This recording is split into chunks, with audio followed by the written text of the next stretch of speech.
দর্শক, নির্বাচনের আর মাত্র একদিন বাকি। নির্বাচনের সার্বিক পরিস্থিতির খবর আমরা আপনাদেরকে জানানোর চেষ্টা করব। খুলনা থেকে যুক্ত হচ্ছেন আমাদের সাথে আমাদের সহকর্মী হিরণ খান, এবং সেই সাথে আমাদের সাথে যুক্ত হবেন সজল শাইক পটুয়াখালী থেকে। এক এক দুজনের সাথে কথা বলবো।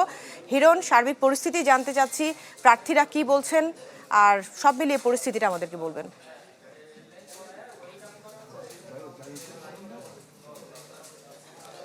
দৃষ্টি, আমি এখন রয়েছি খুলনাতে এবং খুলনায় 6টি আসনের প্রায় 21 লাখের উপরে ভোটার এবং এখানে প্রায় 10.5 লাখের উপরেই আসলে নারী ভোটার। আমি এখন অবস্থান করছি সংসদীয় আসন 4-এ খুলনা, এবং সেখানে আমার সাথে রয়েছে, আপনি যেমন প্রার্থীর কথা বলছিলেন, প্রার্থীর সাথে আমরা কথা বলেছি, আইন শৃঙ্খলা বাহিনীর সাথে কথা বলেছি। আমি এখন রয়েছি বিএনপির 4 আসনের প্রার্থী আইজুল বারী হেলাল, তার সাথে রয়েছি। তিনি কথা বলছিলেন একটু আগে আমাদের সাথে। আপনি যদি একটু আমাদেরকে জানাবেন এখন পর্যন্ত নির্বাচনী পরিস্থিতি কি, এবং নির্বাচন নিয়ে কোনো রকমের কোনো আশঙ্কা আছে কিনা আপনার কাছে? ধন্যবাদ। দেখেন, আমাদের এই খুলনা 4 নির্বাচনী এলাকা এত সম্প্রীতি এবং এত বন্ধুত্ব, এত সহাবস্থান, আপনি আমার দৃঢ় বিশ্বাস অন্য 300 আসনে এরকম সম্প্রীতি পাবেন না। আমরা এখানে যে সমস্ত প্রতিদ্বন্দ্বী দল আছি, আমরা সকলে একসাথে মিটিং করেছি, একই স্টেজে বক্তব্য দিয়েছি, ডিফারেন্ট স্টেজে বক্তব্য দিয়েছি, একই দোকানে চাও খেয়েছি অনেক সময়। অতএব একটা পলিটিক্যাল হারমোনি যে প্রিভেইল করছে আমাদের এই অঞ্চলে, তার একটা অনন্য দৃষ্টান্ত হলো আমাদের এই খুলনা 4, রূপসা, তেরোখাদা, দিঘলিয়া। সমস্ত দল ঐক্যবদ্ধভাবে আমরা নির্বাচনের উৎসবে মেতে উঠেছি। কারণ এই অঞ্চলটা কিন্তু আপনার 24-এর গণ অভ্যুত্থানে আপনার আন্দোলনে খুব সক্রিয় ভূমিকা পালন করেছিল, কারণ তারা গত 17 বছর নির্যাতিত ছিল। এখান থেকে তারা যে ত্যাগ, শ্রম, আন্দোলন, সংগ্রাম, তার ফলে তারা ভোটের অধিকার ফিরে পাচ্ছে, এই একটা উৎসব মুখর পরিবেশে মেতে রয়েছে। এই এলাকার মানুষের সাথে কথা বলেছেন, বিভিন্ন মানুষের সাথে কথা বলেছেন, তারা ভোট কেন্দ্রে আসতে আগ্রহী কিনা? আপনার কাছে আসলে তারা কি ধরনের তাদের বহিঃপ্রকাশ করেছেন? এটা একটা খুব সুন্দর কোশ্চেন, যে আমাদের এলাকার মানুষ কিন্তু ভোট কেন্দ্রে আসতে ইচ্ছুক, কিন্তু একটা জিনিস যে রাজনৈতিক দলগুলোর উচিত হবে যে প্রত্যেকটা ভোটারকে আকর্ষণ করবার জন্য বিভিন্ন রকম ডিসপ্লে করা, বিভিন্ন রকম ভাবে ক্যাম্পেইন করা।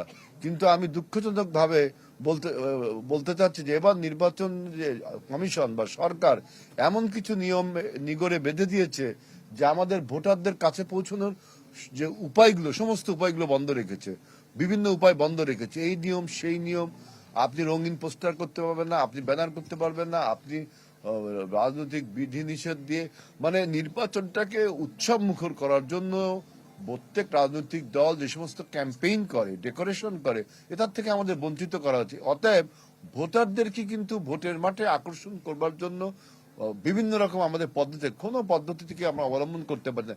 এই জন্য আমি মনে করি যে যদি নির্বাচন কমিশন একটু রিল্যাক্স করতো, তাহলে আমরা ভোটারদেরকে আরো বেশি আকর্ষণ করতে পারি। ধন্যবাদ আপনাকে আমাদেরকে সময় দেওয়ার জন্য।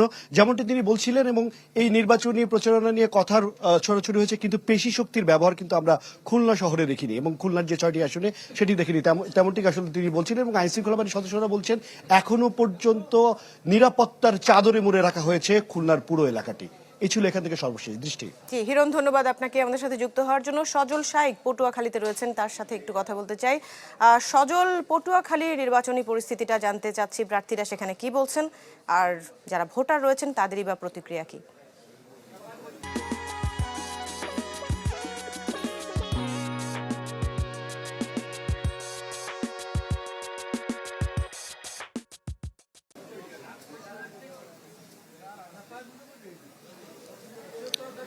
দৃষ্টি, আমি আজকে বেশ কয়েকটি উপজেলায় ঘুরেছি এবং পটুয়াখালী যে কয়টি সংসদীয় আসন রয়েছে তার মধ্যে এখন আমি আছি বাউফলে।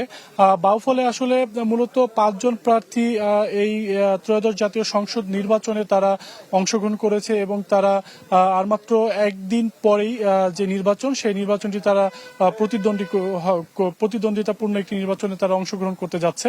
সেক্ষেত্রে এখানে কিন্তু ভোটারদের মাঝে ব্যাপক উৎসাহ উদ্দীপনা আমরা লক্ষ্য করেছি তারা তাদের পছন্দের প্রার্থীকেই এবার নির্বাচিত করবে এবং আমরা প্রার্থীদের সাথেও কথা বলেছি 11 দলীয় জোটের যেই প্রার্থী তিনি হচ্ছেন শফিকুল ইসলাম মাসুদ এবং তিনি কিন্তু দাঁড়িপাল্লা প্রতীক নিয়ে এবার নির্বাচন করছেন এবং অপরদিকে কিন্তু তার নিকটতম এবং তার যেই হেভিওয়েট আরেকজন প্রার্থী বলা যায় যে ধানের শীর্ষের মার্কা নিয়ে শহীদুল ইসলাম তালুকদার তিনিও কিন্তু এবার নির্বাচন করছেন। আর এছাড়া কিন্তু ইসলামী আন্দোলন বাংলাদেশের একজন প্রার্থী রয়েছে এবং গণ অধিকার পরিষদের একজন প্রার্থী রয়েছে, এছাড়াও স্বতন্ত্র একজন প্রার্থী। সব মিলিয়ে বলা যায় যে ভোটের যে আমেজ সেই আমেজ কিন্তু বাউফলে আমি দেখতে পেয়েছি বিভিন্ন মোড়ে মোড়ে এবং রাস্তার ধারে মানুষের মধ্যে যে উৎসব এবং উদ্দীপনা। তবে প্রার্থীদের মধ্যে কিছু পাল্টা অভিযোগ রয়েছে। এছাড়া কিন্তু বলা যায় যে এই মুহূর্তে পরিস্থিতি শান্ত এবং কয়েকটি বিচ্ছিন্ন ঘটনা ছাড়া সার্বিক পরিস্থিতি অনুকূলেই রয়েছে।